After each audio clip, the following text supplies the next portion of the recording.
শিশুদের টিকা দেওয়ার পরে ব্যথা কমানোর সহজ ঘরোয়া উপায়। শিশু ভূমিষ্ঠ হলে তার নিয়মিত টিকাকরণের বিবরণ সংক্রান্ত একটি কার্ড দেওয়া হয় মায়েদের। সেই কার্ড অনুযায়ী শিশুর টিকাকরণের প্রক্রিয়া চলতে থাকে। শিশু বা বাচ্চাদের নানান রোগ থেকে রক্ষা করতেই এই টিকাকরণ। বিভিন্ন সংক্রামক মারণ রোগকে নিয়ন্ত্রণ বা নির্মূল করার ক্ষেত্রে টিকা অন্যতম হাতিয়ার। বাচ্চাদের রোগ প্রতিরোধ ক্ষমতা সম্পূর্ণ পরিপক্ক না হওয়ায় ভাইরাসে আক্রান্ত হওয়ার ঝুঁকি বেশি থাকে। তাই এই টিকাগুলি আপনার বাচ্চাকে অনেক ভয়ঙ্কর রোগ থেকে সুরক্ষিত রাখে।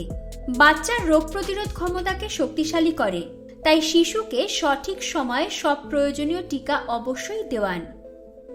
তবে ভ্যাকসিন দেওয়ার পরে বেশিরভাগ বাচ্চারই বেশ কয়েকটি শারীরিক সমস্যা দেখা দেয়। যদিও এর প্রতিটাই সাময়িক, কিন্তু তারপরেও এগুলোর জন্য প্রত্যেক বাবা মায়ের প্রস্তুত থাকা উচিত। টিকার পার্শ্ব প্রতিক্রিয়া। টিকা দেওয়ার পরে শিশুর ব্যথা যন্ত্রণার কথা ভেবে অনেক বাবা মায়েরাই ভয় পান, কিন্তু শিশুর কল্যাণের কথা ভেবে তাকে টিকা দেওয়ানোই ভালো।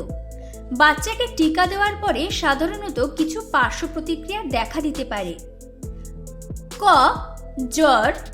খ. বিরক্তিভাব বা অস্বস্তি। গ. ইনজেকশন জায়গাটি লাল হয়ে যাওয়া, ফুলে যাওয়া। ঘ. ইনজেকশনের জায়গায় ব্যথা।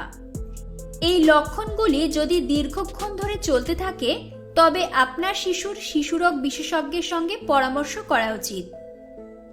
ভ্যাকসিনের ব্যথা বা অস্বস্তি কমানোর কয়েকটি ঘরোয়া উপায়। ১. বাচ্চাকে আদর করুন।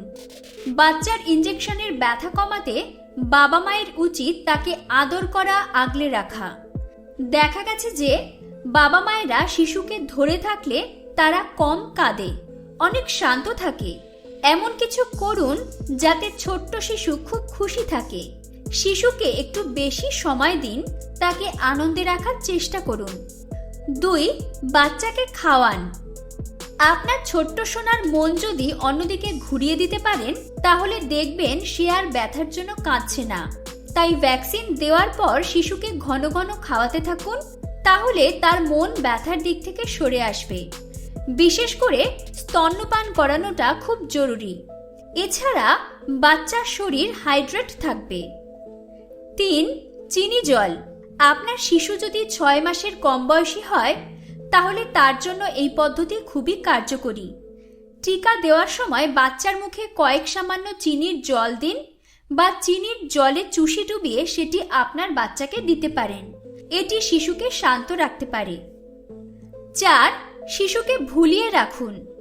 ইনজেকশন দেওয়ার সময় বা তার পরে আপনার বাচ্চাকে কোনো খেলনা কিংবা অন্য কিছু ওর হাতে দিন, তাহলে ব্যথার দিকে তার মনোযোগ থাকবে না, সে ভুলে থাকবে।